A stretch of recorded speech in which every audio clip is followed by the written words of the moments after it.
বাংলাদেশের 18 কোটি জনতার আদালতে আপনাদেরও বিচার হবে। যদি কেউ ফেসিবাদের নব্য পাহারাদার হতে চায়, আমরা ঐক্যবদ্ধভাবে ঠেকিয়ে দিতে প্রস্তুত থাকব। বিএনপির নেতা কর্মীদের কাছে সিরিয়াল ধরেছেন, কিন্তু আজকে বিএনপির নেতা কর্মীরা আপনাদের শরীর থেকে দিয়ে উপযুক্ত জবাব দিয়েছে। খুলনাতে আবার আমরা ঢাকার 5 তারিখের ন্যায় আজকে আবার একসাথ হয়েছে। আমরা এই সমাবেশের মধ্য দিয়ে জানান দিচ্ছি, আমাদের শহীদের রক্ত যেখানে রঞ্জিত হয়েছে, আমাদের আহত ভাইদের যেখানে অঙ্গহানি হয়েছে, বাংলাদেশের আনাচে কানাচে যেখানেই থাকুক না কেন, আমরা তাদের দরজায় উপস্থিত হব। তাদের রক্তের শপথ নিয়ে, কবরের মাটির কসম নিয়ে, আগামীর বাংলাদেশে যদি কেউ ফেসিবাদের নব্য পাহারাদার হতে চায়, আমরা ঐক্যবদ্ধভাবে ঠেকিয়ে দিতে প্রস্তুত থাকব।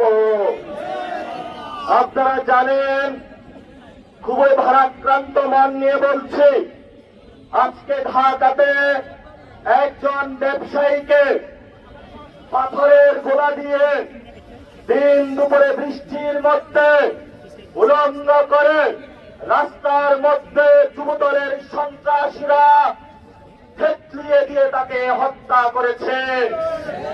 ব্যবসায়ী ভাইদের উদ্দেশ্যে বলবো, আপনারা এই 5 তারিখের পরে লন্ডনে সিরিয়াল ধরেছেন, বিএনপির নেতা কর্মীদের কাছে সিরিয়াল ধরেছেন, কিন্তু আজকে বিএনপির নেতা কর্মীরা আপনাদের শরীর থেকে দিয়ে উপযুক্ত জবাব দিয়েছে।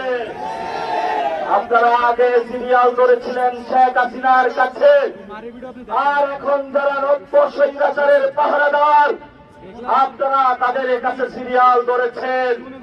আপনাদের উদ্দেশ্যে বলতে চাই, আপনাদের বিবেক বোধ জাগ্রত করুন।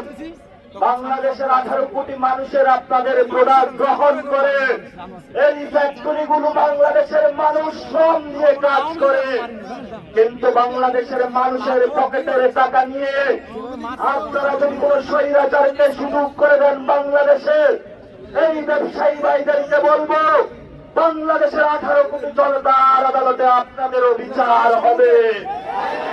আমরা 5 তারিখের আগে দেখেছি শেখ হাসিনার সামনে গিয়ে এই যে বেক্সিমকো থেকে শুরু করে বড় বড় শিল্প গোষ্ঠী বড় বড় তারা কথা বলেছিল, কিন্তু তাদের রক্ষা হয় নাই। আজকে তারা জেলের ভাত খাচ্ছে।